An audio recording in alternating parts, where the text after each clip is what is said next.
Nos jouets préférés sont la promesse d'un retour en enfance garanti. Après l'école, pendant les vacances ou chez les grands-parents, impossible d'oublier ces moments épiques à jouer avec nos figurines ou à s'acharner sur sa console. J'imagine pas un monde sans jouets. C'est quelque chose de très particulier qui nous suit toute notre vie. C'est un objet aussi qui est ultra rassurant, qui va nous aider aussi dans certaines périodes de notre vie. Le fait de jouer, de toucher, d'apprendre, c'est ultra important. Aux anniversaires et à Noël, on n'avait qu'une hâte, déchirer le papier cadeau pour les découvrir. Les jouets, on les attend évidemment. Moi, j'étais à La Réunion, donc c'était un petit peu plus compliqué. Moi, je l'attendais encore plus que les autres. Parmi tous les jeux qui se vendent en France, certains décrochent la médaille d'or.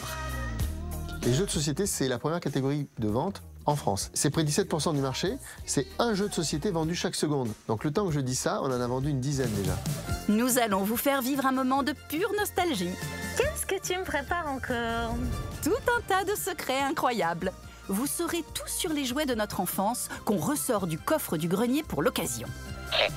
Vraiment, les Big Jim, c'est le jouet avec lequel j'ai le plus joué dans ma vie. Moi, j'ai toujours été très bagnole. Ça, c'était juste génial. J'ai joué des heures et des heures avec ça. Oh, le bonheur. Impressionnant, non? Autant que les super-héros. Les robots géants et autres chasseurs de fantômes nous faisaient rêver d'être invincibles. 1, 2, 3, transformation. C'était tellement bien. Dès qu'il y avait des fantômes, je rêvais d'avoir ça en fait. C'est une inventivité folle. Certains jouets n'ont jamais vieilli, prouvant que le fun est intemporel. On va vous faire une petite mèche, vous allez voir, et vous m'en direz des nouvelles. Cascade? Voilà. Alors, je demande de ne pas vous moquer. Je demande de vous arrêter. Nous ferons un tour par la récré où vous allez découvrir les secrets de toutes nos activités les plus cool. Mon jeu préféré dans la cour de récréation, c'était la corde à sauter. Alors, ce qui est dingue, c'est que ça, tu vois, chérie, on le portait tous au collège. Non, je te jure que c'est vrai, chérie. Je te fais une tête, ouais. Non mais je te jure, j'étais trop fort. Et vous n'en reviendrez pas des mystères cachés derrière tous les pixels de nos jeux vidéo préférés. Zelda, c'est pas le héros, c'est la princesse. Wow, tout le monde le sait. Voilà, vamos ça. Ouh. Je suis mort. Faites pas me parler. Parle pendant ma partie, maman. Enfin, nous allons vous révéler toutes les cachotteries des jeux de société qui ont animé nos soirées. Ah bon? C'est quoi, les gars? C'est pour moi. Prêts à rejouer? À vos manettes, vos pions et vos cartes. C'est parti pour le grand plongeon dans le bain des souvenirs de notre enfance, à la découverte des secrets de nos jouets préférés.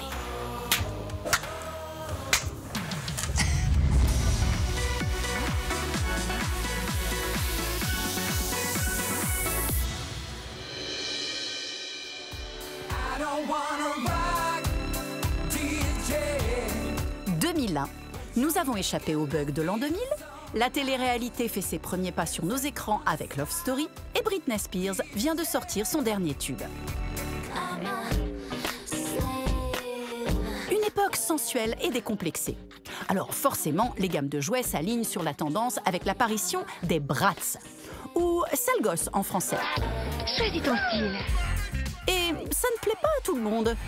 Non, mais ok, je comprends l'idée, c'est sympa de changer un peu la morphologie, la tête, le look, etc. Parce qu'elle a quand même un petit piercing qui brille. Pour moi, c'est la Barbie vulgaire. Enfin, pardon, qui a une bouche comme ça, vraiment? Ça n'existe pas non plus. Parce qu'on ne ressemble pas forcément à Barbie, mais sans déconner, on ressemble encore moins à ça.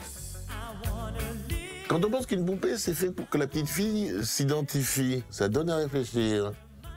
Au secours. On s'étonne qu'après, ça finit dans des programmes de télé-réalité. Oups, je l'ai pas dit. Vous allez découvrir le lourd secret que cache leur création dans quelques minutes. En attendant, Séverine, vous avez l'air beaucoup plus emballée que nos autres invités par nos poupées aux lèvres pulpeuses. J'adore leurs yeux en amande. Elles sont assez sexy en général. Elles étaient hyper lookées. C'est vraiment une poupée des années 2000. Quand elles débarquent sur le marché, ces poupées dans le vent écrasent tout sur leur passage. Vendues à plus de 100 millions d'exemplaires et rapportant plus d'1 milliard de dollars de bénéfices à leur créateur, l'américain MGA, les 4 ados, Chloé, Sacha, Yasmine et Jade, font de l'ombre à la classique Barbie. Elle représente la plupart des jeunes filles à l'époque. On a une poupée noire, une poupée blonde, une poupée latino, une poupée rousse. C'était plusieurs cultures, c'était la mixité, on pouvait se reconnaître dans chacune des Bratz. Elles font presque partie de notre vie moderne. D'ailleurs, elles roulent à scooter, elles vont manger des pizzas. On est vraiment dans les années 2000. Cela marche tellement qu'une trentaine de modèles déboulent dans les rayons. Ces sales gosses ont même droit à des dizaines de dessins animés et jeux vidéo. De quoi donner quelques sueurs froides à Mattel, le papa de Barbie. D'ailleurs, nos invités, vous êtes plutôt Team Barbie ou Team Bratz? Je suis pas Team Bratz, moi pas du tout, je suis Team Barbie. Vraiment, 200%. Un point pour la célèbre poupée mannequin. Et Kid Barbie, de base, c'est la base, la Barbie. Elle est trop classe. Et de 2 points. Va-t-elle faire un triplé? Séverine, vous penchez pour qui? Alors en fait, moi je suis grande collectionneuse de Barbie. Mais depuis toujours. Fan de Barbie. La poupée iconique conserve son trône. T'es des battants. Tu me fais peur, en fait. Non, non, non, pas tout de suite, Magloire. Nous allons d'abord vous révéler le secret de fabrication de ces poupées hors normes, imaginées par un certain Carter Bryant.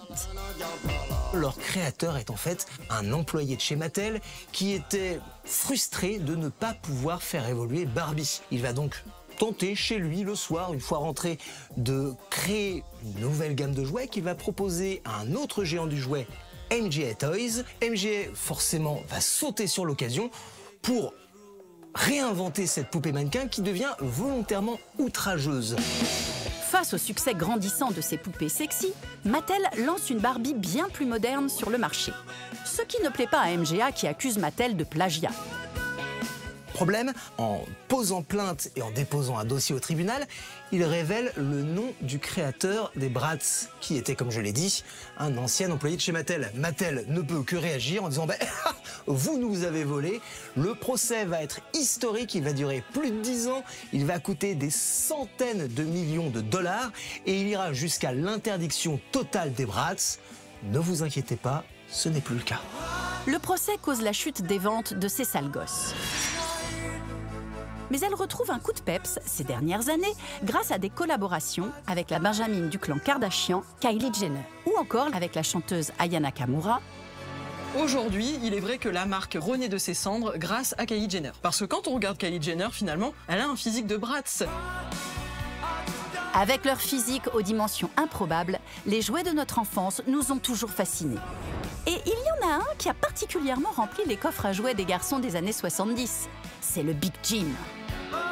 Vraiment, les Big Jim, c'est le jouet avec lequel j'ai le plus joué dans ma vie. Attention, le professeur Rob a capturé Big Jim. Vite, il faut transformer la base en véhicule super commando. Ouf! Il était les aventures de Big Jim. C'était formidable, cette conception de jouets. Moi, j'ai toujours été très bagnole. Et alors ça, je crois que c'est la dernière bagnole qu'on m'a offerte. Et le Big Jim, la voiture Big Jim, je crois que c'était un des jouets avec lesquels je me suis le plus amusé. C'est la plus grosse de mes frustrations, je n'ai jamais eu un Big Jim. Oh, quelle tristesse. Ouais, moi je vois que t'es sensible à ça. Mais ça, les pubs de ça, on voyait le machin avec des... Il y avait les mains d'enfants qui étaient là. Moi j'étais là, waouh, c'est quoi ce truc de ouf? Et je rêvais de l'avoir ce truc. Avec le Troy, on peut se sortir de tous les dangers. Parce que du coup j'ai jamais essayé, donc laisse-moi kiffer. Oh le bonheur. Et alors celui-là, je l'ai eu, l'hélicoptère Big Jim, l'hélicoptère sauvetage de Big Jim. Alors là, c'était le Graal. Hein. Regarde-moi cette merveille. Regarde-moi comme on n'était pas peu fiers. Donc, je considère que, étant donné que j'ai accepté votre invitation dans cette émission, que je vais repartir avec. Mais bien sûr, c'est offert par la maison. Il faut dire que Big Jim faisait rêver à sa sortie en 1972. Et vous allez voir qu'il cache un secret bien gardé concernant son nom. Et oui, il ne s'est pas toujours appelé comme ça en France. Mais ça, c'est dans un instant. Revenons en attendant sur le physique hyper musclé de cet aventurier inventé par Mattel, déjà à l'origine de Barbie. Face au succès de sa mini-mannequin, le fabricant cible un nouveau public, les petits garçons, en leur proposant ses poupées, enfin, plutôt ses figurines. Dans les années 60-70, une poupée, les enfants garçons ne veulent pas jouer avec, donc du coup, il faut qu'on invente le mot figurine. Ouais, il y a 40 ans, un garçon qui jouait avec une poupée, ça le faisait pas. C'était une véritable libération pour le garçon qui avait envie de jouer à la poupée. Et donc nos Big Jim, eux, ils se battaient comme des bonhommes, ils étaient treillis, militaires et tout, des bonhommes. Mais on jouait quand même à la poupée. Le jouet est encore très genré. Ken, lui-même, est considéré comme une poupée et relayé à l'univers des filles. Alors pour donner un air viril au Big Jim, le fabricant pense à tout. Quand on pliait le bras, le biceps se gonfle en fait. C'est vraiment, c'est assez subtil, mais on le voit vraiment. Ça fait ça en gros. Impressionnant, non? Big Jim est lancé sur le marché pour concurrencer une autre figurine d'action au gros bras, G.I. Joe. Alors que le GI américain est un militaire chevronné, le Big Jim se décline en aventurier, en karatéka, en astronaute ou encore en agent secret. Du haut de ses 25 cm, il mesure 5 cm de moins que son concurrent. Ce n'est pas pour rien. Les G.I. Joe étaient un peu plus grands, du coup les accessoires n'étaient pas compatibles. Et je pense qu'il avait fait exprès. Fallait choisir son camp. Moi j'étais Big Jim, j'adorais ce personnage. Avec plus de 200 figurines différentes et plus de 300 vêtements, Big Jim s'écoule à des millions d'exemplaires dans le monde. Alors que les États-Unis l'enlèvent des rayons en 1976, après seulement 4 ans d'exploitation, il connaît en revanche un vif succès en Europe. Il y avait un côté guerrier, mais un côté aussi un peu plus contemporain, un peu moins force, un peu moins guerre en fait dans le personnage. Donc ça lui a donné une image un peu plus lisse, qui a eu plus de succès en Europe qu'aux États-Unis. Et nous avons un big secret à vous révéler sur le Big Jim. C'est qu'à sa sortie en Europe en 1972, il ne s'appelait pas du tout comme ça. Le problème, c'est que Big Jim, c'est un nom qui est déposé en Allemagne. Donc on va le renommer en Mark Strong. Mark Strong, ce sera un bodybuilder. D'ailleurs, il est livré avec des haltères et un caleçon. C'est tout. Oui, on est dans le minimalisme. Ce n'est qu'après quelques arrangements juridiques 6 mois plus tard qu'il retrouve son matricule original. Après 16 ans de commercialisation, l'aventure prend fin en 1986. Ça s'est éteint ensuite dans les années 80 parce que aussi les héros guerriers sont passés de mode, c'est les super-héros qui ont pris le dessus. Et oui, toutes les belles histoires ont une fin. Le prochain jouet permettait de ne pas faire de faute dans celle qu'on pouvait se créer. Petite devinette. Top, je suis orange, je fais des bruits stridents. Et belle animal. Et j'apprends l'orthographe aux enfants des années 80. Je suis... La dictée magique. Bonne réponse. Et oui, bingo! Ça fait partie des jeux pédagogiques. Dans les années 70, on s'est dit l'arrivée du numérique va nous permettre de rendre nos enfants plus intelligents. Le but, c'est clairement de nous apprendre l'orthographe. On la retrouve même dans l'un des plus grands films de Steven Spielberg. Mais vous le verrez tout à l'heure. Maintenant, et elle. Non, elle. Ah, et on te disait, pas quoi, la forêt ou forêt. Boum, il fallait écrire forêt. Mais j'y passais des heures. Je pouvais la porter partout. En plus, j'adorais le bruit. Je sais plus exactement ce que ça faisait, mais j'adorais le bruit. Ah, vous parlez de ce bruit? C'est inexact. Essayez encore une fois. Pourquoi les parents offrent un objet qui ramène l'école à la maison, quoi? Je n'ai jamais accroché sur la dictée magique parce que dans le mot dictée magique, il y avait magique, mais il y avait surtout dictée, qui était vraiment ma bête noire, la dictée. Donc rien que pour ça, pour moi, c'était pas un jouet. C'était comme les cahiers de vacances. C'était on t'offre ça en cadeau, tu vois, wow, ça va être rigolo, tout ça, mais c'est pas rigolo. C'est une dictée. Le seul truc sympa dans la dictée magique, c'est que c'était le début des jouets électroniques. Oh, vous savez, Jérôme, il y en a d'autres qui avaient une toute autre manière de s'amuser avec la dictée magique. N'est-ce pas, Noémie? Nous, on marquait toujours un truc. G, G, A, P, T. Et on était très contents. Surtout que notre père, il s'appelle Gérald. Donc, tu vois, c'était G, G, A, P, T. Ça nous faisait super marrer. Et aucun scrupule à marquer toutes les âneries possibles. C'est correct. Des études ont prouvé que ce jouet intelligent n'a jamais aidé les enfants à s'en sortir mieux en cours de français. La dictée magique n'a malheureusement jamais amélioré l'orthographe. Et pourtant, les parents y croyaient, en dépensant près de 200 francs pour ce jouet, soit 120 € actuels. Très rapidement, ce jouet devient culte, à tel point que le groupe Dépêche Mode utilise son nom en anglais, Speak and Spell, comme titre de leur premier album, comprenant ce morceau mondialement connu.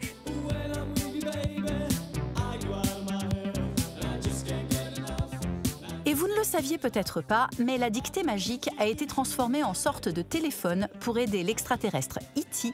à rentrer à sa maison dans le film de Steven Spielberg. Le succès du film a participé aussi à développer la notoriété de ce jouet et d'en faire un des grands succès de l'histoire du jouet. C'est plus de 3 millions d'exemplaires qui ont été vendus sur une période d'une dizaine d'années. Si la dictée magique a servi de faux téléphone, le vrai téléphone, lui, existe depuis 1876.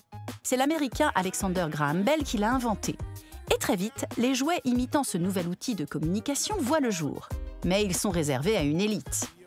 Les premiers téléphones jouets vont être extrêmement coûteux, destinés à des enfants de personnes riches, donc souvent dans des matériaux nobles, du métal et du bois précieux.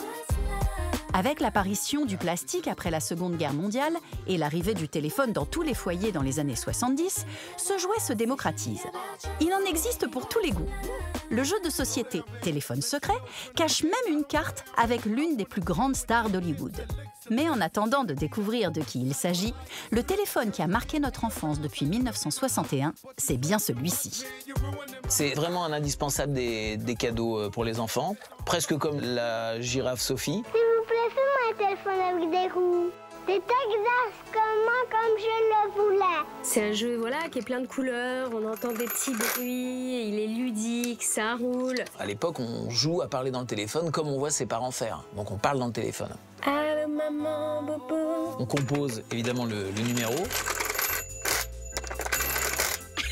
Mais ce qu'il y a de dingue, c'est que ça, c'est le nouveau téléphone. Il n'a rien à voir avec le téléphone d'aujourd'hui. Aujourd'hui, les enfants voient beaucoup leurs parents avec le téléphone et se doutent absolument pas que c'était la génération avant les portables.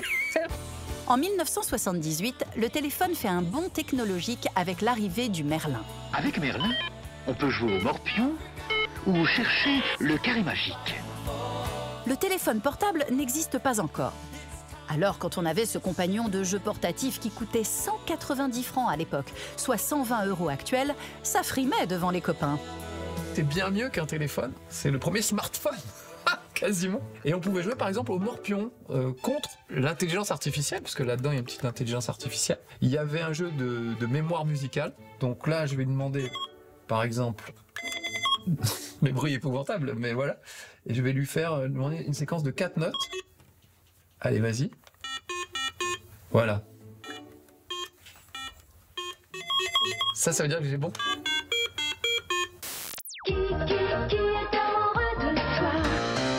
En 1992, révolution. Le tout premier téléphone portable est commercialisé et le jeu mythique de nos soirées pyjama au collège sort en magasin. Le téléphone secret. Le téléphone secret, j'adore. Ça, c'était juste génial. J'ai joué des heures et des heures avec ça, avec ma sœur, beaucoup. Et c'était super parce que t'appelles ton futur amoureux, t'essayes de découvrir qui il est, t'as des numéros de téléphone, il y a encore... Oh mais non, c'est génial. Pour jouer à téléphone secret, appelle un copain et il te donnera des indices. Allô? Allez, on va appeler Yann. Alors, numéro américain. Hein. Allô? Allô? Il a toujours des tenues décontractées. Il a toujours des tenues décontractées, mais il ne porte pas de casquette. Et ce qui est bien, c'est qu'on avait cette petite liste dans laquelle on pouvait cocher des choses pour retirer ceux qui n'avaient pas donc de tenue décontractée, etc., etc. C'est génial. Avant de trouver son prétendant, parmi ces 24 hommes au prénom bien franchouillard qui semblent tout droit sortis de la série Beverly Hills, il y en avait des coups de fil à passer. Et on les a retrouvés, ces gars-là, parce que l'idée, c'est de savoir qu'est-ce qu'ils sont devenus aujourd'hui. C'est ça qui est important de savoir. Et justement, Sandra, nous avons un scoop à vous annoncer. La légende raconte que dans l'une des versions du téléphone secret, vous pourrez voir nul autre que Captain America. Non mais allô? L'acteur américain Chris Evans est bel et bien Tyler dans la version américaine. Une raison de plus de décrocher très vite son combiné. Dans les années 90, il n'y a pas que les communications qui sont portatives, la musique aussi. Mais dans les années 60, avant que les Walkman et autres ghetto blasters envahissent notre quotidien, pour écouter sa musique en dehors de la chaîne hi-fi du salon, on avait le manche-disque. C'est vraiment une émotion d'avoir ce manche-disque parce que c'est vraiment un objet qui a compté dans ma vie. Je crois que c'est cet objet qui m'a donné l'amour de la musique, qui probablement m'a donné envie de faire ce métier.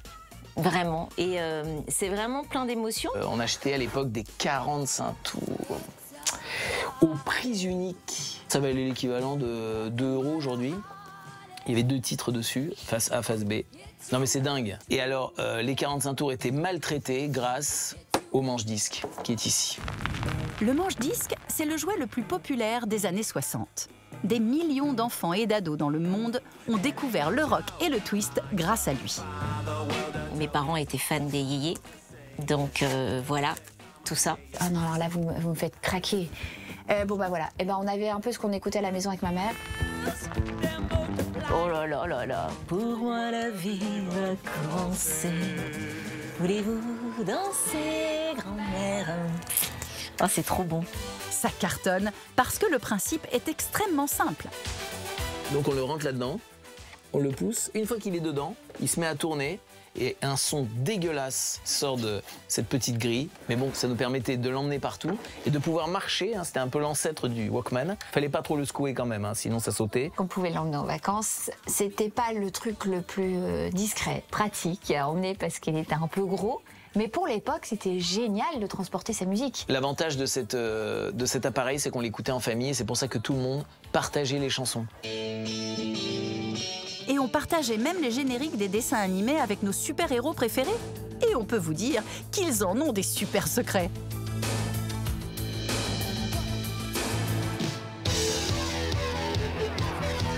En 1978, les enfants se régalent devant les tout nouveaux dessins animés adaptés des mangas japonais qui viennent de sortir en France. Candy, Albator ou encore Ulysse 31 fascinent les petits Français. Mais l'arrivée de Goldorak va révolutionner le genre.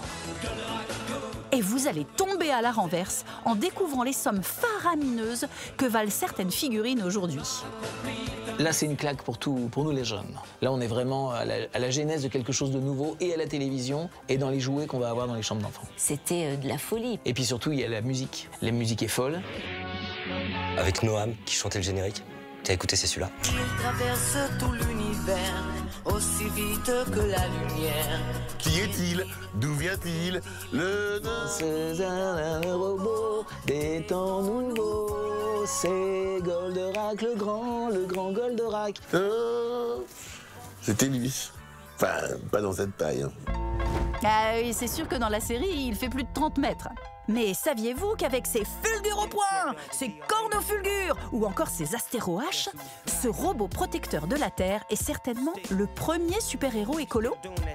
Malgré tout, à l'époque, son diffuseur a peur de mettre à l'antenne les 74 épisodes de 24 minutes. Goldorak, Antenne 2 se dit waouh, on a les droits de ce truc, c'est bizarre, c'est japonais, il y a un peu d'action, mais c'est un peu violent. Allez, on va le passer au mois d'août. Personne n'est devant la télé au mois d'août, comme ça sera diffusé et voilà. Sauf que il pleut. Tous les enfants sont à la maison, regardent la télé et découvrent Goldorak, un robot géant qui vient d'une autre planète, qui arrive sur Terre pour la protéger des forces de Vega. À l'intérieur de cette navette, on a un personnage qui s'appelle Actarus qui pilote cette navette. Et c'est un petit peu l'ancêtre de ce que sera plus tard les Transformers. Parce qu'il ne peut pas se poser, donc à un moment il se transforme, tout se transforme et hop, il devient Goldorak comme ça debout. Et dedans, il y a toujours Actarus, dedans, qui le pilote. Des robots géants qui combattent d'autres robots géants. C'était dingue. Quand toi, t'as que le clown Kiri ou le manège enchanté ou Bonne Nuit les Petits, que tu découvres ça, tu fais « Mais c'est ça que je veux tout le temps. C'est ça !» Goldorak, Actarus, Alcor et le redoutable grand Stratégaire sortent de l'imagination du japonais Go Nagai. À Noël 1978, les enfants demandent tous une figurine Goldorak. Mais le fabricant Mattel se fait complètement dépasser par le phénomène et n'en prévoit pas assez. Pour la petite histoire, à Noël 78, les marchands avaient prévu à peine 100 000 Goldorak et on considère que la demande aurait été d'un peu plus d'1,5 million. Donc c'est carrément un marché noir qui va se monter dans certains grands magasins à Paris. On aura des bagarres. Philippe Gildas a été agressé à la sortie d'Europe 1 parce qu'il avait dit qu'il avait un Goldorak dans le studio. Et oui, la Goldomania fait perdre la tête à des centaines de milliers d'enfants. J'avais un Goldorak, sans mentir, il faisait ma taille. Et je l'ai perdu. J'ai même fait des brocantes pour essayer d'en trouver un autre, mais il était ouf. Surtout qu'un jouet de cette taille vaut son pesant de rétro-laser aujourd'hui. Vous ne le saviez peut-être pas, mais une figurine en parfait état voit son prix s'envoler aux enchères.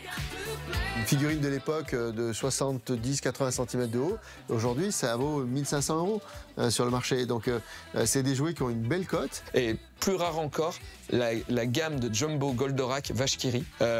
Sur concours, ils avaient fait, voilà, t'achetais tes fromages et tu participais et tu pouvais recevoir ton Goldorak avec le sticker Vache qui rit. Et les collectionneurs aujourd'hui l'achètent encore plus cher parce qu'il est très rare. Ça vaudrait peut-être le coup d'aller vérifier les vieux jouets dans le grenier. En matière de super-héros, les années 80 nous ont servi. Vous venez de le voir, c'est la grande mode des robots, mais aussi celle des héros combattant des monstres en tout genre. Comme ces célèbres chasseurs de fantômes qui ont envahi notre quotidien en 1984, les Ghostbusters ou SOS Fantômes en français. Qu'est-ce que tu me prépares encore? Oh, c'était tellement bien. Dès qu'il y avait des fantômes, je rêvais d'avoir ça en fait. Tu te dis, j'ai envie d'avoir le même aspirateur à fantômes à la maison. Ah non mais c'était le rêve, déjà le film était canon. Dans les salles obscures, la bande à Bill Murray, Dan Aykroyd et Sigourney Weaver rapporte près de 300 millions de dollars. C'est aussi le jackpot pour la gamme de jouets dérivés. Et nous allons vous révéler leurs secrets de fabrication pas comme les autres.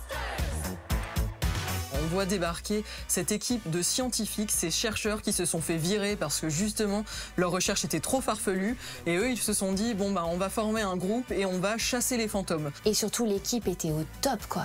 Ils étaient drôles, ils étaient pour certains courageux, d'autres pas du tout. Mais c'était juste génial. Et nous ce qu'on retient c'est surtout ce fameux générique.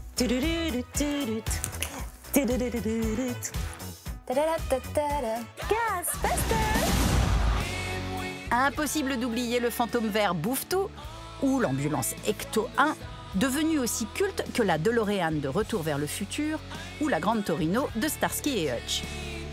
Ce film est aujourd'hui un pur produit de pop culture et pourtant à sa sortie, personne n'y croyait. Du coup, les enfants n'ont vu aucun jouet de la franchise sortir en rayon.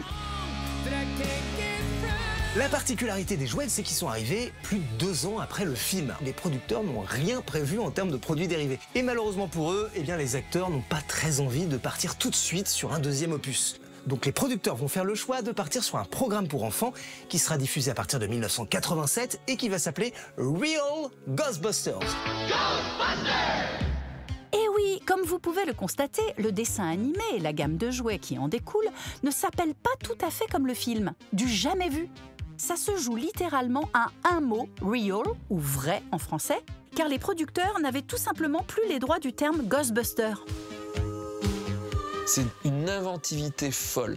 Les fantômes, les monstres, ils sont super. C'est une gamme de jouets qui est folle. Elle propose du slime, elle propose des mécanismes rigolos. T'appuies sur les personnages, ils ont peur, il y a la tête qui tourne. La grand-mère se transforme en mémé beurre. On aura même des toilettes qui deviennent démoniaques.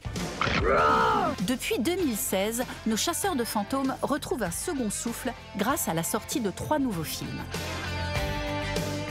Dans les années 80, donc c'était Bill Murray qui était le leader de cette troupe un petit peu étrange, un petit peu loufoque. Et là, récemment, donc dans les nouveaux Ghostbusters, c'est un personnage que les fans de super-héros connaissent très bien puisque c'est Paul Rudd qui joue ce leader. Paul Rudd, on vous rappelle que c'est Ant-Man. Donc dans l'univers Marvel, forcément tout le monde le connaît. Comme quoi, le monde est vraiment petit chez les super-héros. Et encore plus petit chez les super-héroïnes. Bon, les super-héroïnes, on en parle ou pas? Avec, comme dans notre société, 90% de mecs et puis 2% de femmes. Trop bien. Pour pouvoir se projeter et dire que nous aussi, on était peut-être des super-héroïnes en devenir, il a fallu attendre un petit peu. Pourtant, les super-héroïnes existent depuis 1940 avec l'apparition dans les comics américains de Fantomas. Mais c'est Wonder Woman, née en 1941, qui révolutionne le genre. Avec sa force surhumaine et son lasso de la vérité, Diana, la princesse amazone sexy et féministe, bat à plate couture ses ennemis masculins. La plus célèbre des super-héroïnes, c'est Wonder Woman. La particularité, c'est qu'elle existe toute seule. C'est-à-dire qu'elle ne va pas être le faire-valoir ou la compagne dans l'histoire d'un super-héros comme peuvent l'être Catwoman ou la Batgirl, par exemple, ou les héroïnes des X-Men. Wonder Woman, c'est un univers entier. C'est elle qui porte toute l'histoire et finalement, c'est ce qui la rend aujourd'hui si singulière dans ce monde de super-héros. Dans les années 70, la super-héroïne est incarnée par l'actrice et Miss Monde Linda Carter dans une série de 60 épisodes. Elle est déclinée en poupée à l'instar de ses pendants masculins Superman ou Batman.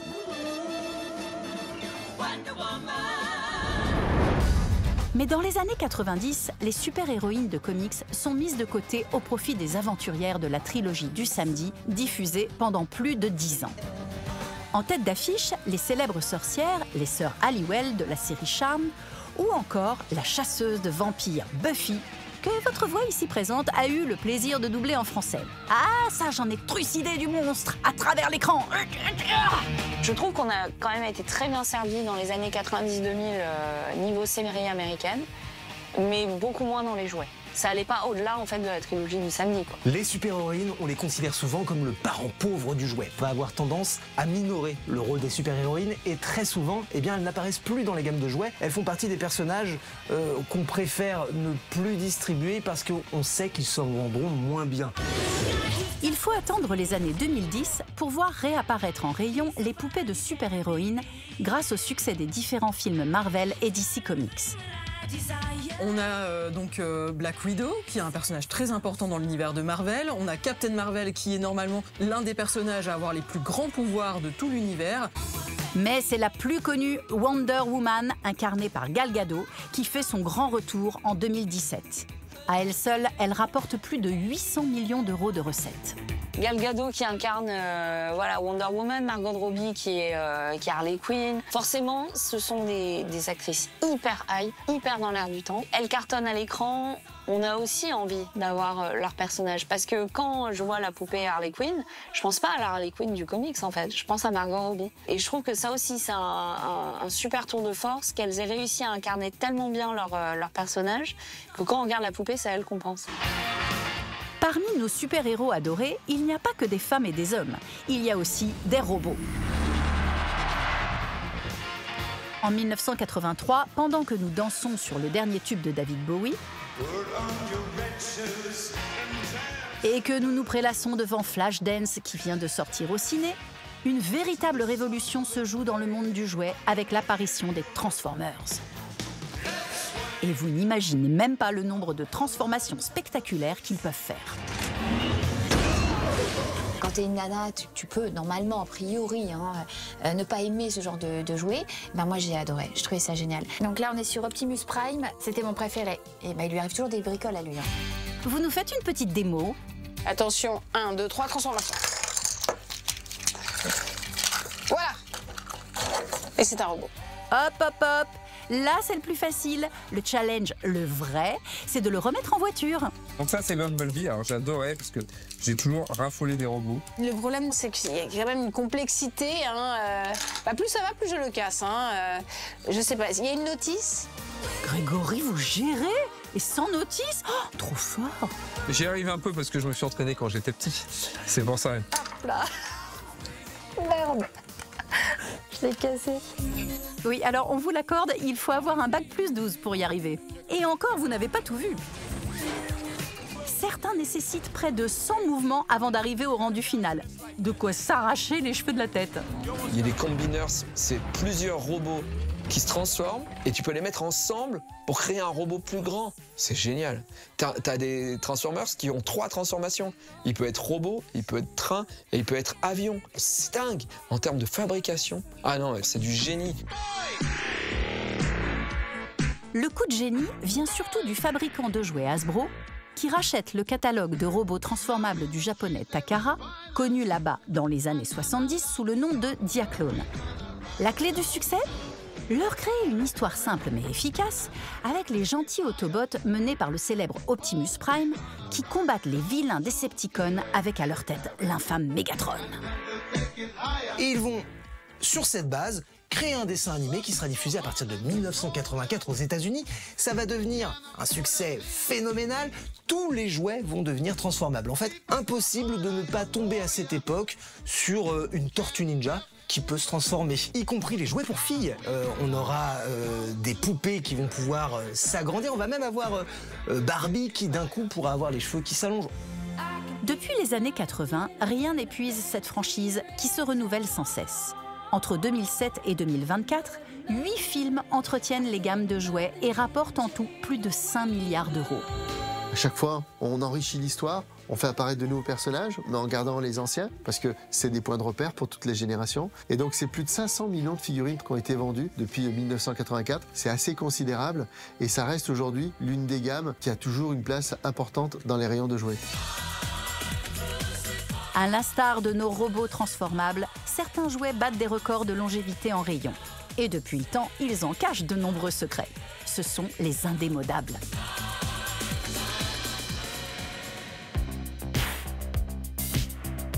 « 1949 est synonyme de renouveau.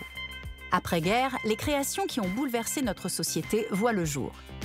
La de chevaux sort tout juste d'usine, nous roulons pour la première fois en mobilette, et le tout premier 45 tours est joué sur nos platines. Les enfants ne sont pas en reste non plus, car c'est l'année de création de l'inoubliable Monsieur Patate. Voilà encore quelqu'un qui ne vieillit pas, hein, comme quoi la pomme de terre, ça se conserve bien. Le nom me dit quelque chose, mais je n'ai jamais joué à Monsieur Patate. Non, sans rien. Ça te promets. Tu te souviens pas, la moustache? Mais non! Il est génial, celui-ci. Hein. Incroyable. Alors pourquoi cet engouement autour de la patate? C'est quand même un truc de dingue. C'est un foie, ça, non? Non, c'est la patate, c'est Monsieur Patate. Ah oui, j'ai compris. C'est un nez, ça? Ouais, c'est un nez de cochon. C'est tout ce que j'ai. Hein, encore une chirurgie esthétique un peu ratée.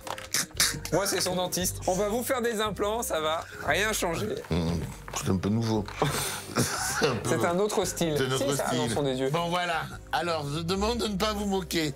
Je demande de vous arrêter. On pouvait bien s'amuser avec ces patates et au final, est-ce que ça vient pas tout simplement d'un jeu avec une vraie pomme de terre?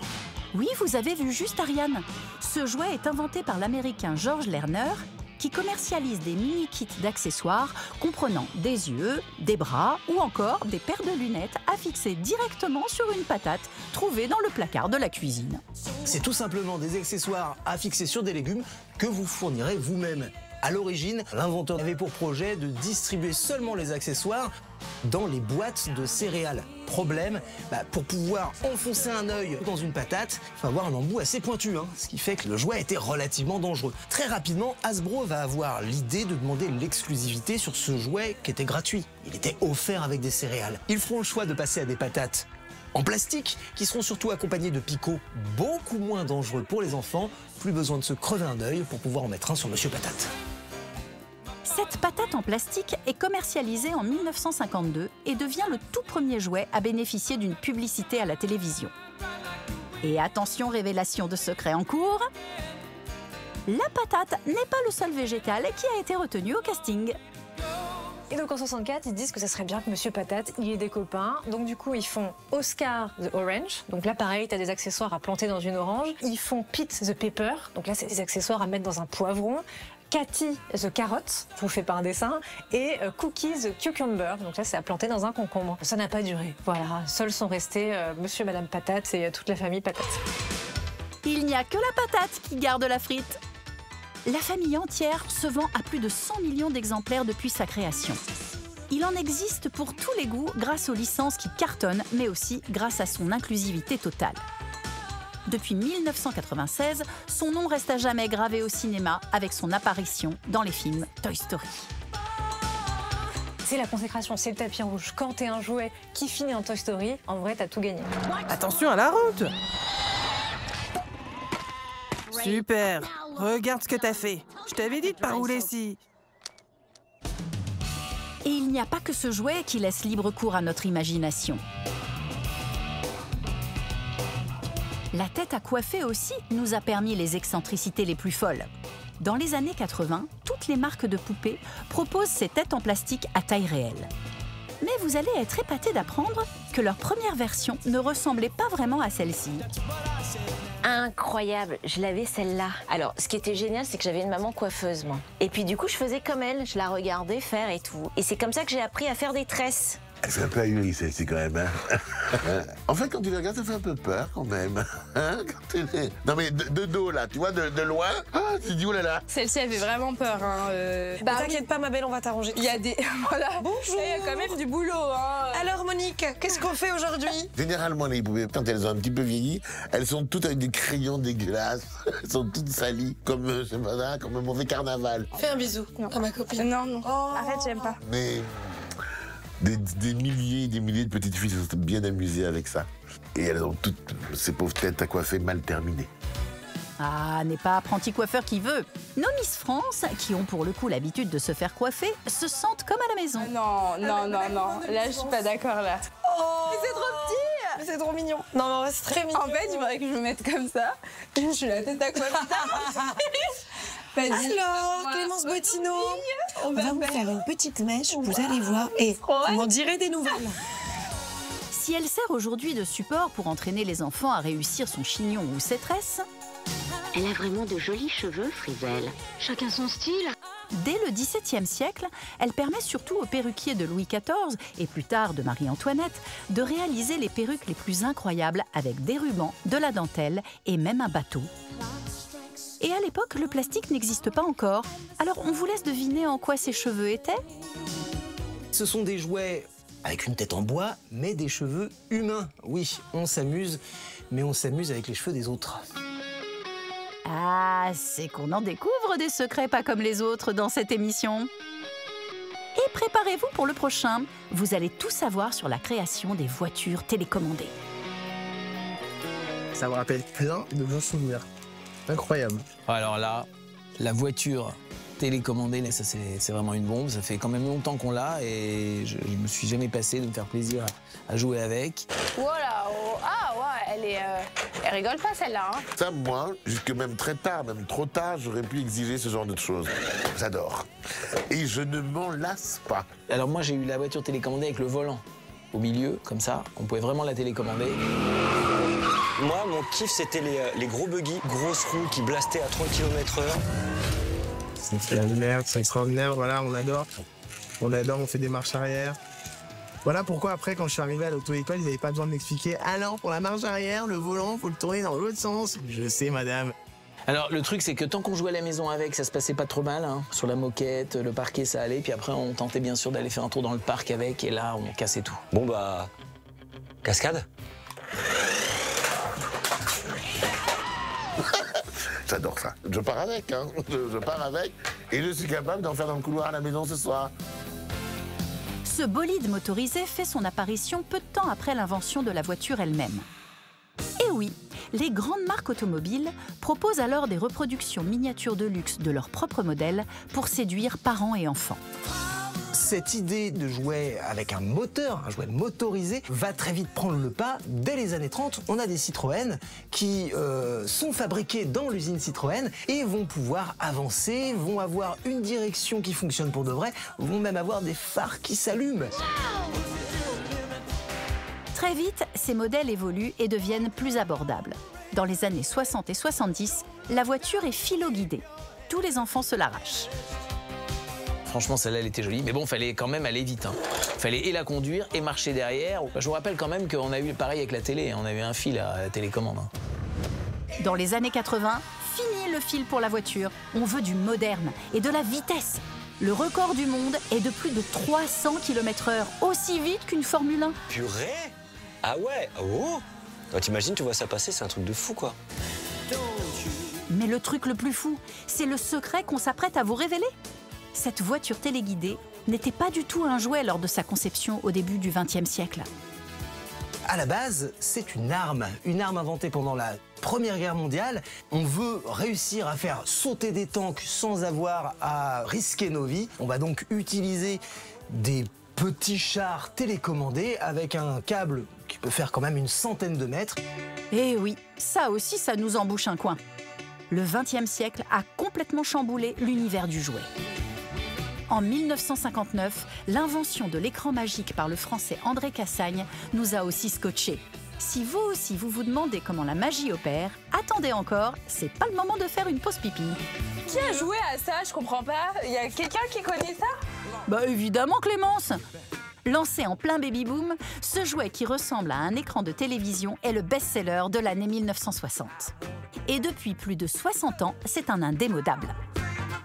Un petit bouton, deux petits boutons, on les tourne, séparément, ensemble, on dessine et on efface. Dans le monde, ça se vend à 150 millions d'exemplaires, donc c'est énorme. J'ai énormément joué avec ça et j'ai adoré ça. Ça, c'est un de mes jouets préférés. J'y ai passé des heures et c'était galère. Avec l'écran magique, pas le droit à l'erreur. Grâce à deux molettes, une seule ligne se déplace de haut en bas et de droite à gauche.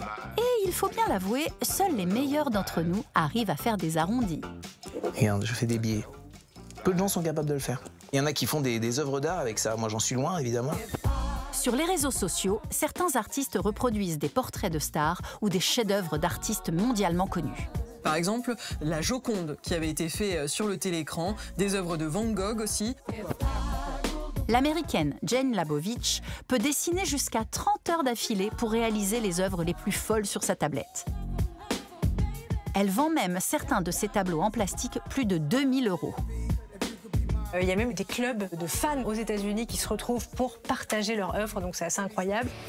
Sur notre plateau, l'art de bien tourner les boutons par nos invités n'est pas encore tout à fait acquis. Hein. Quelqu'un se moque? On se moque? Ouais. C'est pas Mona Lisa, mais... Non, faut dire c'est une île. Non, on a trop souffert, on vous les rend. Attendez, Magloire, on ne vous a pas encore expliqué le secret de fabrication de cet écran magique. Petit indice, il faut commencer par effacer les dessins réalisés dessus. Là, je sais même pas comment on efface. Enfin, tu l'as compris avant moi, je crois. Attention, démonstration. Et ah, plus rien. Il y a quelque chose dedans qu'on a envie de savoir comment ça marche. Quelque chose d'un petit peu magique à l'intérieur. Bah, pourtant, rien de magique, c'est que de la science. En fait, à l'intérieur, tu as de la poudre d'aluminium qui est répartie partout, qui se colle, tu vois, à des surfaces en verre. Et avec tes petits boutons comme ça, tu peux déplacer une tige horizontalement ou verticalement. Et c'est ça qui va faire que tu traces ton motif à travers la poudre d'aluminium. Et oui, pas besoin d'aimant. La tige sert de stylet. Et quand on secoue le tout, la poudre adhère de nouveau à toute la paroi. Une invention découverte complètement par hasard par André Cassagne, alors qu'il est un jeune électricien de 30 ans. Ça, c'est un truc de fou. Oh, j'adore, je suis vraiment impressionné. C'est vrai que la science fait des miracles. Mais vous allez voir que les jouets cultes de la récré n'ont pas vraiment suivi cette révolution technologique.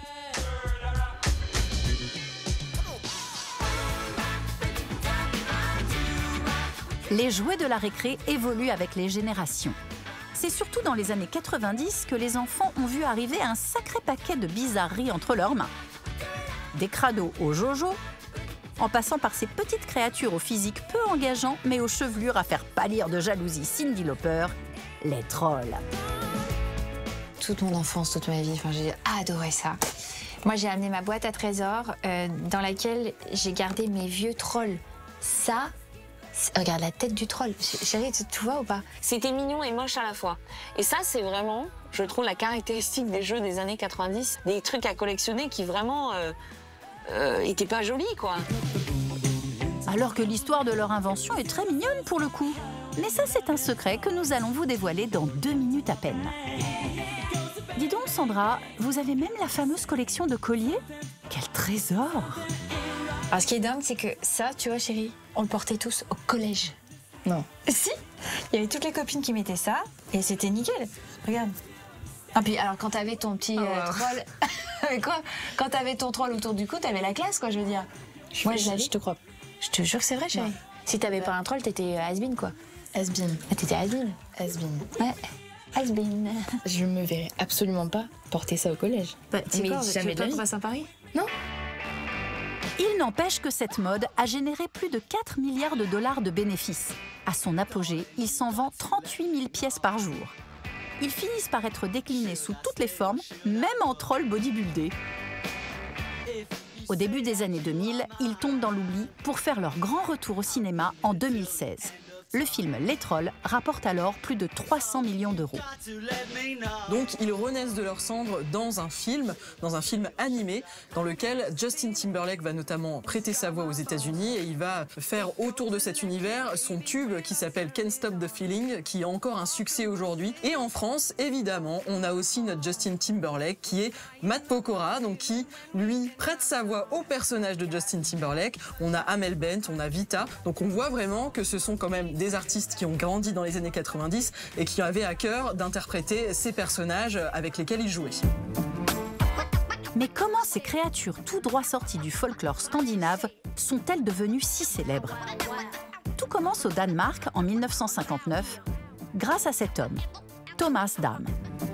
Thomas Dam. Il est pêcheur et il est menuisier, mais il se fait pas beaucoup de sous. Donc au moment d'offrir des cadeaux à ses enfants, c'est toujours un peu compliqué. Donc il en fait des espèces de sculptures dans du bois, et notamment ce troll qu'il offre à sa fille. Sauf que le troll, il est tellement cool que sa fille, elle se la pète au village avec son troll en bois génial de son père. Et donc tous les enfants du village, ils veulent aussi un troll comme ça. Donc le papa, il se met à en faire plusieurs en bois, et au fur et à mesure, il commence à gagner de l'argent. Il a de quoi se payer une fabrique en plastique pour faire des trolls en plastique, et donc ça commence à prendre, ça cartonne. La suite, vous la connaissez déjà, la boucle est bouclée. Quand on entendait ce bruit, ni une ni deux, on se retrouvait dans la cour pour jouer à chat, à la marelle, à l'élastique rose fluo ou encore à la corde à sauter. Et vous allez voir que certains ont battu des records incroyables. C'est en 1866 que le ministre de l'Instruction publique, Victor Duruy, légalise les 2 pauses de 10 à 15 minutes par jour à l'école, alors on n'allait pas s'en priver. D'ailleurs, nos chers invités, vous jouiez plutôt à quoi? Corde à sauter ou élastique? Mon jeu préféré dans la cour de récréation, c'était la corde à sauter. 1 point pour la corde à sauter. Noémie? Équipe corde à sauter. Obligé, hop, on joue, on se fait des petits tac-tac. Voilà, ça rappelle direct la cour de récré. 2 sauts d'avance pour la corde. Magloire, vous préférez quoi? La corde à sauter, il y avait les filles qui en faisaient dans la cour de l'école, mais c'est pas grave. Mais c'est vrai que j'adorais ça. Je faisais la corde à sauter et je faisais l'élastique avec les filles. Et alors, il y a un problème? 3-0, ça fait une sacrée longueur d'avance. Séverine, pour vous aussi, c'est team corde à sauter? La corde à sauter, je suis très nulle, j'ai jamais réussi. Mais vraiment une banane. Malgré ce petit point gagné in extremis, l'élastique se fait ratatiner. Pourtant, on y passait des heures. Il n'y avait pas besoin de grand-chose. Des pieds de chaise ou 2 copines. Dans les cours de récré, on passait nos temps à chanter et chorégraphier sur l'élastique. Et lundi, mardi, mercredi, jeudi, vendredi, samedi, dimanche. Et chaque jour avait sa figure, en fait, sur l'élastique, jusqu'au dimanche, samedi, dimanche, qui était vacances, week-end.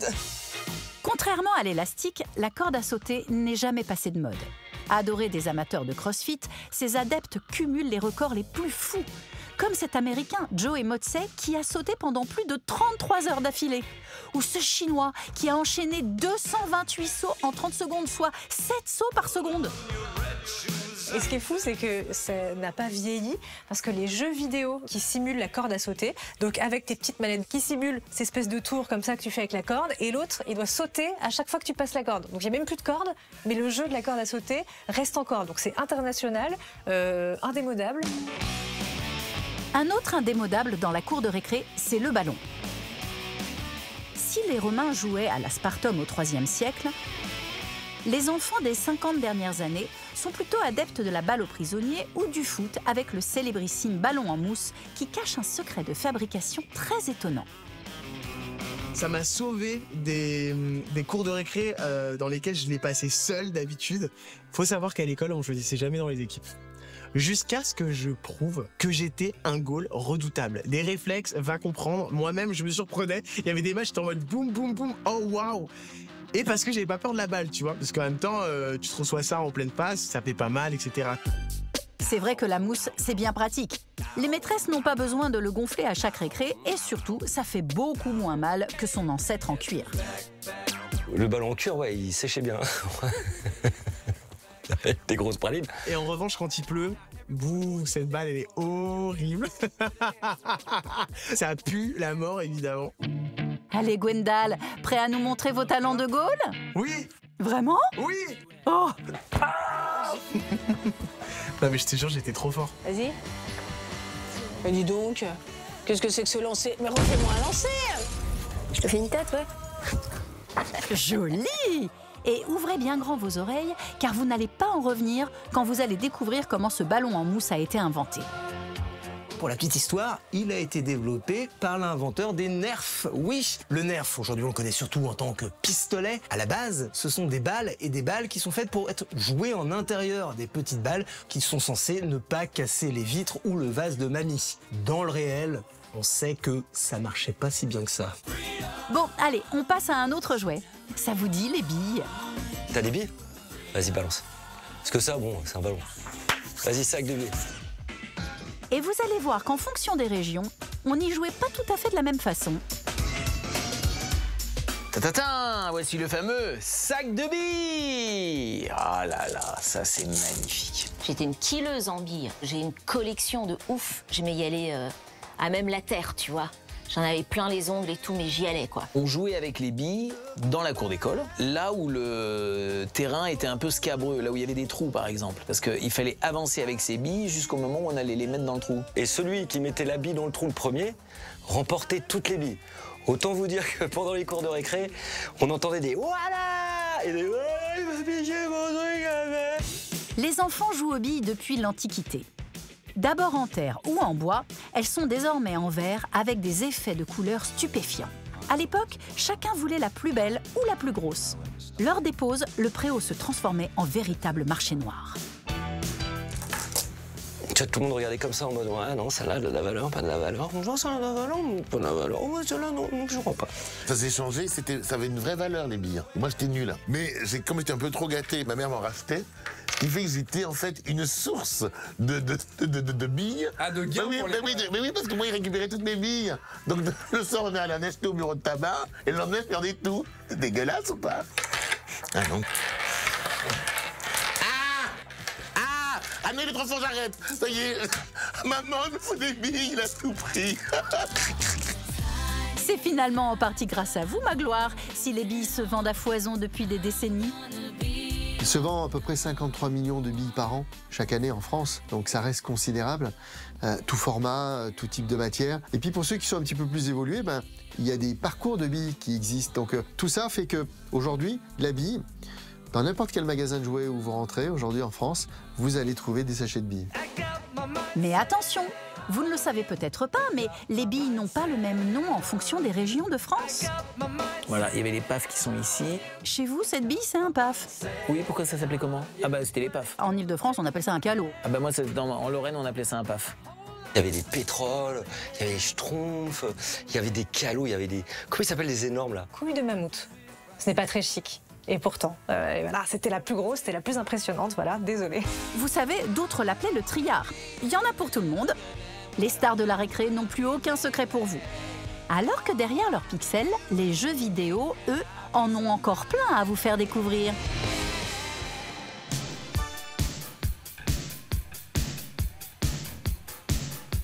En 1986, alors que la Coupe du Monde de football bat son plein au Mexique, les révolutions scientifiques impressionnent. Le projet du tunnel sous la Manche est lancé, la première station spatiale Mir est mise en orbite, et du côté des consoles, le premier jeu, The Legend of Zelda, sort sur la Nintendo NES avec sa musique inoubliable. Je pense que cette musique, dans la maison, tout le monde l'a entendue. Hein. C'est-à-dire que pendant, je sais pas, peut-être un an, tous les week-ends... Et préparez-vous à découvrir de quel personnage de dessin animé très connu est inspiré le héros. C'est un truc de fou. Mes premiers jeux vidéo, c'est ça, quoi. Créé par le japonais Shigeru Miyamoto, qui est déjà le papa du célèbre plombier Mario, Zelda s'affiche comme un pionnier dans la façon de jouer.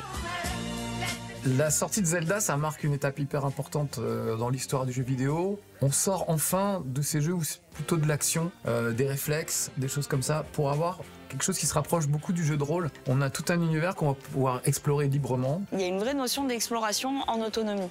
Il y a des choses à déjouer, il y a des choses à comprendre. C'est un jeu qui se veut intelligent. C'est une des premières fois qu'un jeu vidéo permettait de faire ça. Donc dans le cœur des joueurs de l'époque, ça reste un monument indépassable, je pense. Entrez dans la légende de Zelda. L'aventure dont vous êtes le héros. Méfiez-vous. Non mais c'était une folie. Il a fait progresser les jeux vidéo comme jamais. Et nous, on était comme des oufs, quoi. Puis il fallait vraiment réussir les niveaux, quoi. C'était dur, hein. Les aventures de Link recommencent. Heureusement, pour les enfants des années 80, c'est aussi le premier jeu à avoir une sauvegarde. Depuis 40 ans, une vingtaine de jeux a éclos et près de 100 millions d'exemplaires se sont vendus. Ocarina of Time, sorti en 1998, est même considéré comme le meilleur jeu vidéo de tous les temps. Et tout ça grâce à une histoire plutôt simple. La base de la base de la base, Zelda, c'est pas le héros, c'est la princesse. Wow, tout le monde le sait. Voilà, Link, c'est le héros. Mais à l'époque, il fallait aller sauver la princesse Zelda qui était enlevée par Ganon, le méchant. Le but est de réunir les morceaux de la Triforce afin de sauver le royaume d'Hyrule, dont Zelda est la princesse. Le héros, Link, commence gentiment son aventure, seulement muni d'une épée, puis devient de plus en plus fort. Voilà, vamos ça. Ouh. Alors attention là, les mecs ils s'enflamment tous. Ah, c'est hyper dur de se mouvoir là-dedans. Je vais essayer de pas me faire ratatiner. Hop là, mince, j'ai plus d'épée. Et je suis mort. Faites pas me parler. Parle pendant ma partie, maman. Oui, bon, d'accord, on a compris, Grégory. On vous laisse jouer tranquillement, hein? Oui. Et oui, ce jeu culte déchaîne les passions. Et tout ça avec très peu de produits dérivés. Je trouve qu'il a réussi le tour de force à marquer toutes ces générations de joueurs, tout en n'ayant pas la force du marché de jouets, du cinéma, de l'animation japonaise, etc. C'est-à-dire que le jeu vidéo en lui-même suffisait pour avoir quelque chose déjà d'extraordinaire. Il faut dire que Shigeru Miyamoto y a mis toute son âme et tous ses souvenirs d'enfance. D'ailleurs, on vous révèle un secret. Le héros Link est directement inspiré de Peter Pan, avec ses longues oreilles, son épée et sa tenue verte. Miyamoto, étant un grand fan de Walt Disney, il lui a rendu hommage à sa façon. Voilà, vous savez tout. On continue? Avec plaisir, Johan. Ok. Et on continue avec de la grosse cylindrée qui en a sous le capot. Avec sa dizaine de licences automobiles et ses 170 voitures de course, Gran Turismo débarque à toute berzingue dès 1997. C'est vraiment la simulation automobile absolue en jeu vidéo. Quand c'est sorti, vraiment, on n'avait jamais vu ça avant. Les créateurs de ces jeux, ils vont carrément enregistrer le vrai bruit des moteurs de voitures. Ils les conduisent sur des vrais circuits qu'ils reproduisent dans le jeu. C'est vraiment d'un réalisme incroyable. Et c'est drôle parce que quand on voit les grands tourismes de maintenant, c'est un truc de fou. Là, c'était plus rustique, mais il a fallu en passer par là pour y arriver. Aujourd'hui, les graphismes sont bluffants de réalisme. Mais depuis toujours, impossible de casser un rétro ou de rayer la peinture de ces bolides malgré les crashs. Et oui, leur créateur, le japonais Kazunori Yamauchi, les aime trop pour les abîmer. Ils poussent le réalisme jusqu'à faire passer plusieurs permis aux joueurs et à nettoyer eux-mêmes leur voiture. C'était cool de se dire, je n'ai pas le permis et je ne conduirai certainement jamais cette voiture, pas même sur un circuit pour le fun. Et c'était incroyable d'avoir une expérience de conduite sportive, arcade, hyper fun, sans tous les inconvénients d'un accident.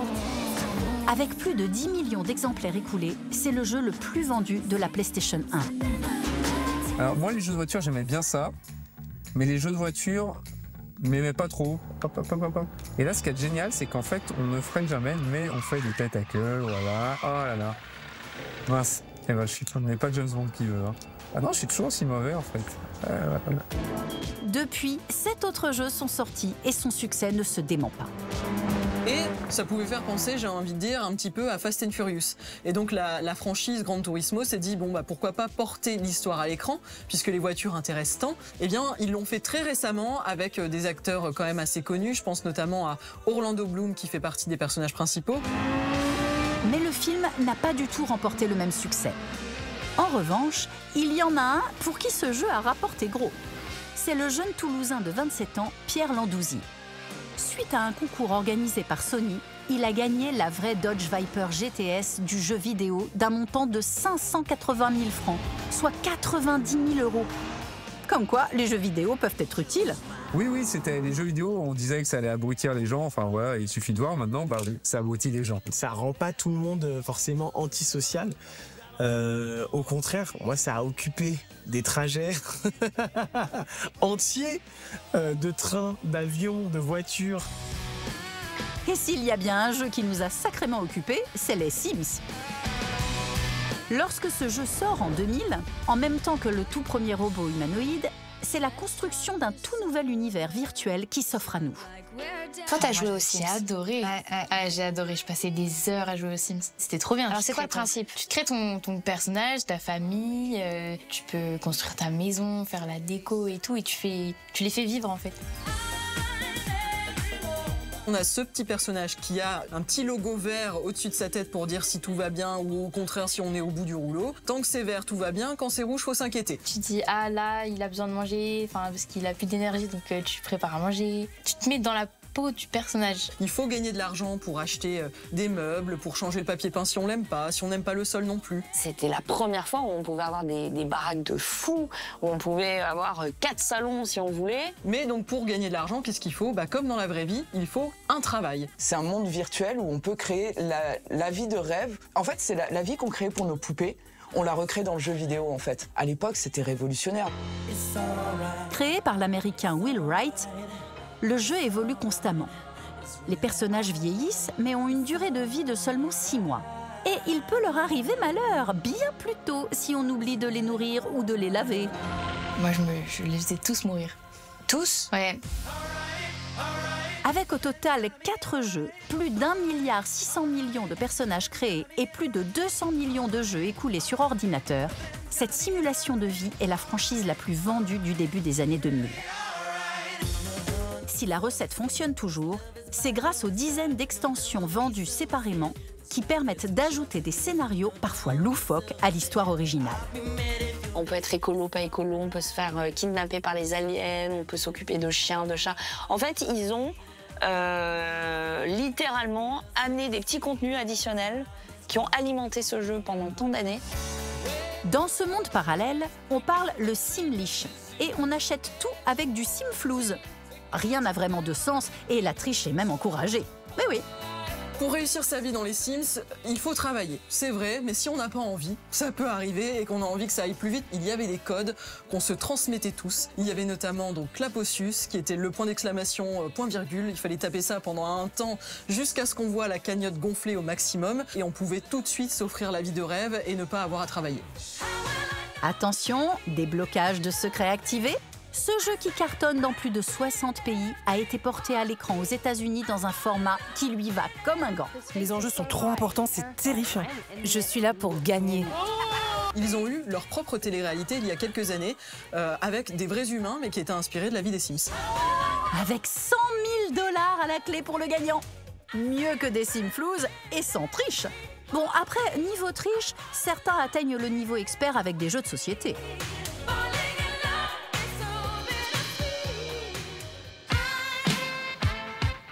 Vous connaissez le point commun entre la chanteuse Taylor Swift, l'ancien président Barack Obama et le footballeur Hugo Lloris? Ils sont tous fans du jeu de Scrabble. J'ai joué avec un J. Le J, c'est 8 points. Le but, c'est de marquer le plus de points possible en plaçant le bon mot au bon endroit, si possible sur la case compte triple. Et vous allez voir dans un instant qu'un mot en particulier peut plier le game en un coup. C'est ce jeu où tu pouvais placer des mots que personne ne connaissait, mais qui existent dans le dictionnaire. Par exemple, tu pouvais placer Zugzwang. Ça existe. Zugzwang, eh ben, c'est un terme aux échecs. C'était le jeu où toute la famille était réunie. Parce que mamie, derrière ses petits carreaux, et avec son W à lettres contre triple, elle te faisait un vu que tu ne sais même pas ce que ça voulait dire. Vu, je crois que c'est une monnaie chinoise, un truc dans ce goût-là, enfin un truc que personne ne connaît, tout le monde s'en fout. Si toutes ces lettres vous donnent déjà la migraine, accrochez-vous, car voici un top 3 des records les plus fous de ce jeu.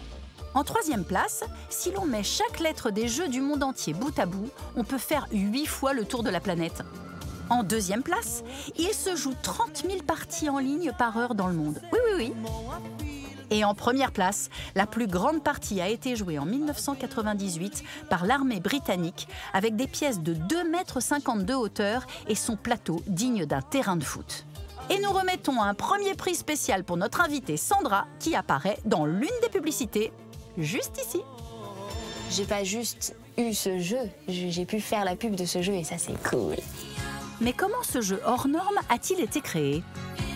C'est une histoire extraordinaire. C'est Alfred Butts, un architecte qui est au chômage, parce que c'est la crise de 29 aux États-Unis, qui invente un jeu de mots, d'anagrammes avec des lettres. Et puis il va le peaufiner, il va le faire évoluer. Et puis en 1938, il trouve la formule du Scrabble qu'on connaît aujourd'hui. Et puis il va mettre 10 ans avant de pouvoir le faire commercialiser par un tiers, donc en 1948. Et puis le jeu a vraiment décollé en 1952, quand le patron de Macy's de l'époque découvre ce jeu pendant ses vacances. Et il trouve ça tellement extraordinaire qu'il dit mais il faut que je le vende dans mon magasin. Et faut savoir qu'à l'époque, Macy's, c'était comme les Galeries Lafayette, c'était un grand magasin, c'était le plus grand de New York, donc c'est là où tout le monde venait. Et donc ça a permis de booster la notoriété et le succès a démarré à partir de ce moment-là. En France, c'est dans les années 60 que le jeu trouve son public grâce aux animations du Club Méditerranée. Et avec le nombre de vacanciers qui passaient au club à cette époque, eh bien, la notoriété en France s'est développée très fortement. Et là aussi, c'est le démarrage d'une très belle histoire. Traduit en 28 langues, même en braille, ce sont plus de 150 millions d'exemplaires vendus. Depuis presque 100 ans, il fait toujours partie des 10 jeux de société les plus vendus à Noël.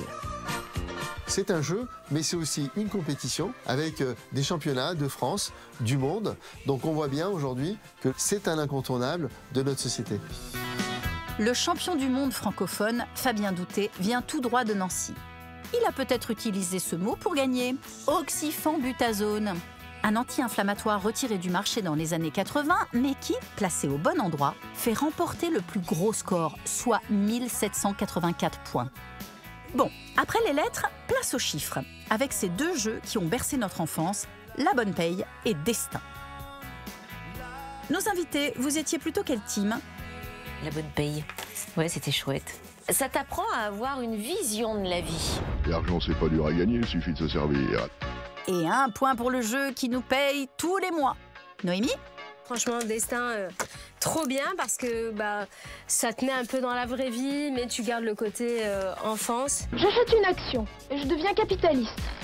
1 partout. Gwendal, vous préférez lequel? La Bonne Paye. J'aimais bien parce que ça te rend un peu responsable. 2-1. Jérôme, vous les départagez ou pas? Le jeu Destin. Alors, j'y jouais énormément quand j'étais avec mes cousines le samedi après-midi, notamment, pendant que les parents travaillaient au magasin. Voilà, moi j'adorais ce jeu. Les 2 jeux ressortent ex aequo. C'était leur destin. D'ailleurs, dans ce jeu de la vie, tout se joue à la roulette, qui, vous allez voir, n'est pas du tout là par hasard. Les cartes nous réservent soit des mauvaises surprises, soit de très bonnes. Vous héritez d'un camping-car, classe. Vous participez à un jeu télévisé. Vous gagnez un yacht. C'est maintenant qu'on le gagne ou pas? Ah, peut-être une prochaine fois, Noémie. Il faut dire que ce jeu en a fait gagner du yacht, des vacances à la montagne et des gros frais de scolarité depuis sa création. Mais ce qu'ignorent beaucoup de gens, c'est que ce jeu, il a été inventé dans les années 1860, juste après la guerre de sécession, où effectivement, le destin était probablement beaucoup moins drôle. Ah bon? Ça a 150 ans? Ah bah ça j'en reviens pas. C'est Milton Bradley, le fondateur d'EMB, qui l'invente. Lui qui a une société prospère de reproduction de portraits du président américain Abraham Lincoln sans barbe, voit ses créations devenir obsolètes le jour où le président a décidé de laisser pousser sa fameuse barbe. Pour pouvoir rentabiliser le matériel dont il a besoin pour changer le portrait d'Abraham, eh bien notre Milton va se lancer dans l'invention de Destin. L'idée, c'est vraiment de simuler une vie complète du joueur avec ses hauts et ses bas, le jeu se terminant par le décès. On peut mourir d'à peu près tout, la chute, la maladie, le suicide. C'est quand même très moralement déprimant. Déprimant peut-être, mais allez savoir pourquoi les cases déshonneur, prison et ruine, ça cartonne à la fin du 19e siècle.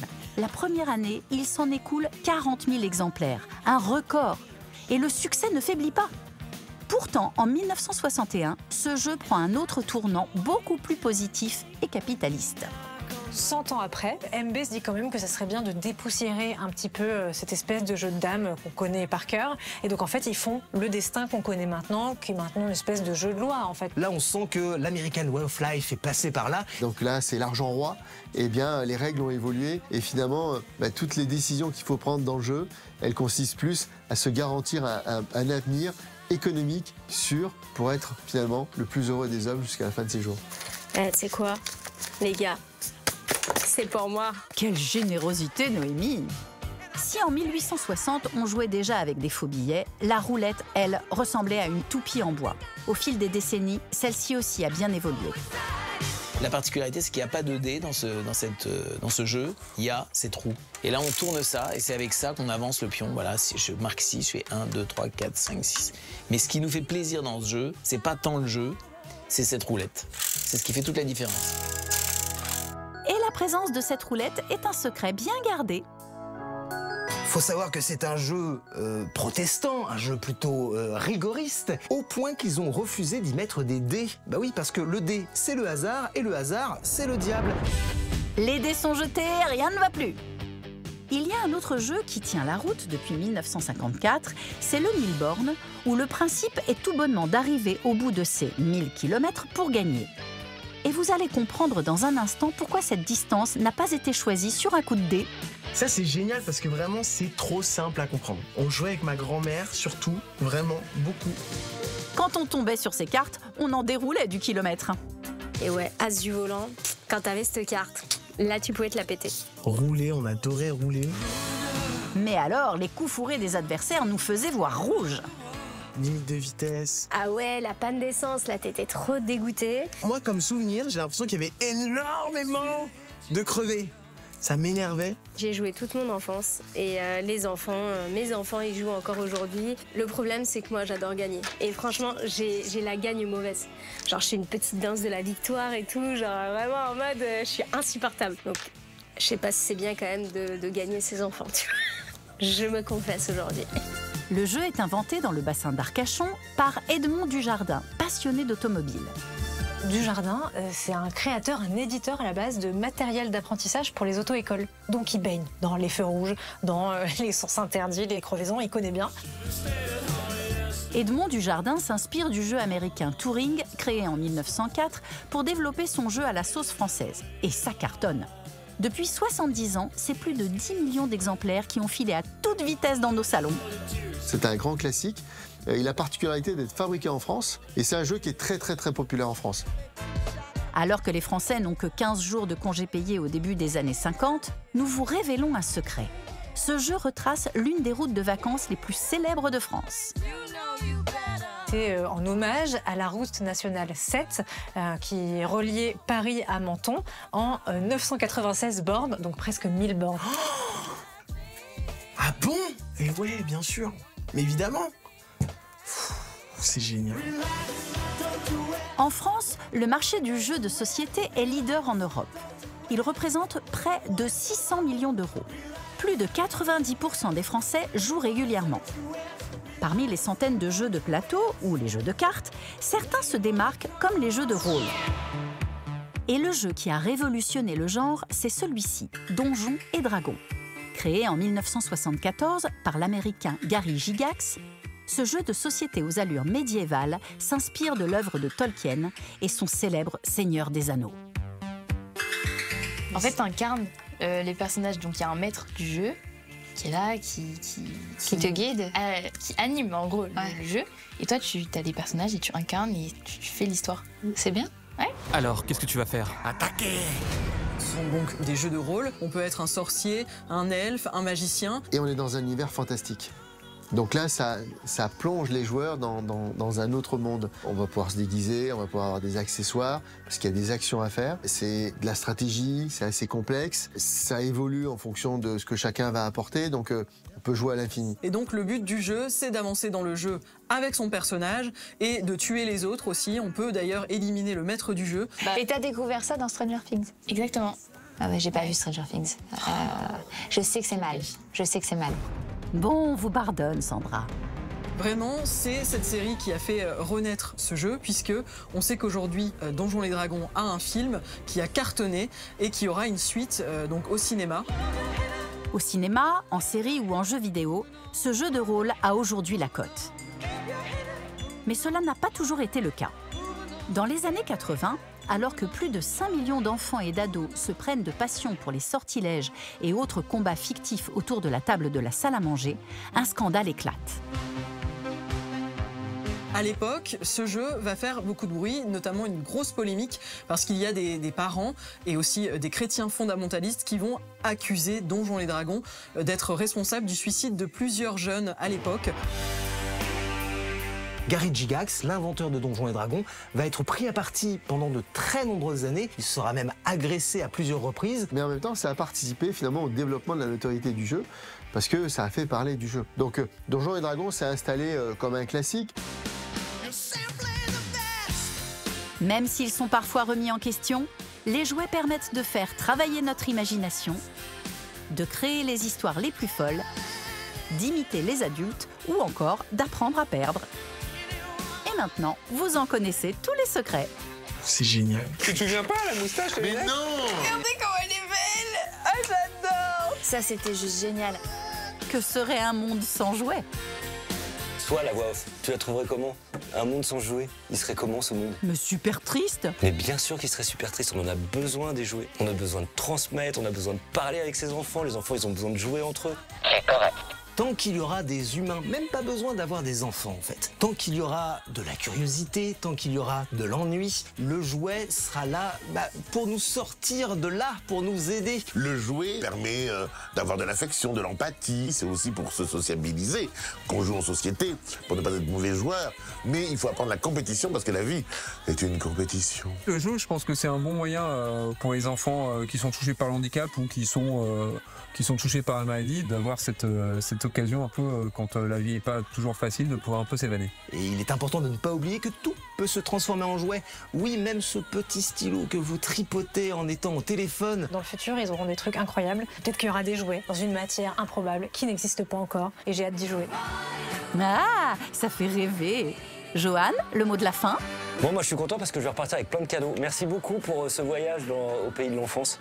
C'était très agréable.